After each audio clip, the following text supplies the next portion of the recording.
Изложба "Добра среща майстори" занаяти от Добруджа в периода 1878-1944 показват в градският парк Свети Георги в Добрич. Изчезнали занаяти и такива, които вече малцина умеят, са показани в експозиция, която връща посетителите назад във времето.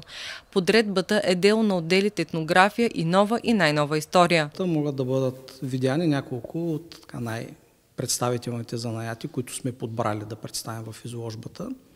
Разбира се, занаятите по принцип са много повече, но ние избрахме някои от най-емблематичните и някои от мога да кажа, характерни занаяти, включително и тук за региона и съответно и за Добрич.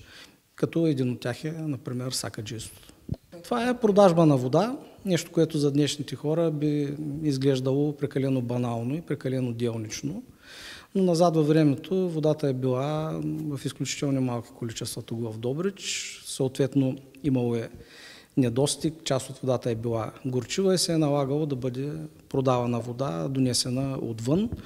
Това продължава до края на 40-те години на 20 век. В експозицията е обхванат период от близо 60 години, в който са показани занаяти като кожарство, обущарство, златарство и не на последно място такачество, което има изключително силно присъствие в Добрич. Градът се утвърждава като занаячийски център, а местните майстори стават изключително търсени, особено за изработка на дамски дрехи. В един момент този шивашки занаят се развива именно на базата на жените, които имат финансова възможност да си поръчват наистина дрехи, които са съобразени с европейската, пък и не само с европейската мода.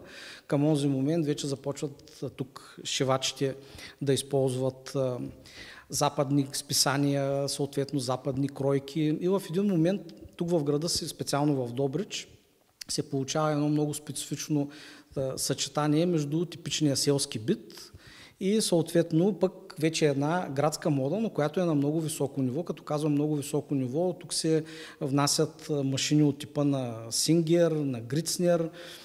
Съответно, автомобилният парк пък на местните заможни хора също е интересен. Почва да се появяват марки, включително и американски автомобили. Така че града се превръща в нещо много специфично, тъй като в един момент има една много особена трансформация между класическия ориенталски бит и съвременния европейски такъв. Основните акценти, които са подбрали музейните специалисти в експозицията, са инструменти от съответният занаят. Занаяти част, от които вече са изчезнали и други, които все по-малко се срещат в съвременния свят. Музеят в градския парк Свети Георги в Добрич показва едно напълно автентично време, белязано трансформация, но стигащо до нас благодарение на паметта и опазеният мост между минало, настояще и бъдеще.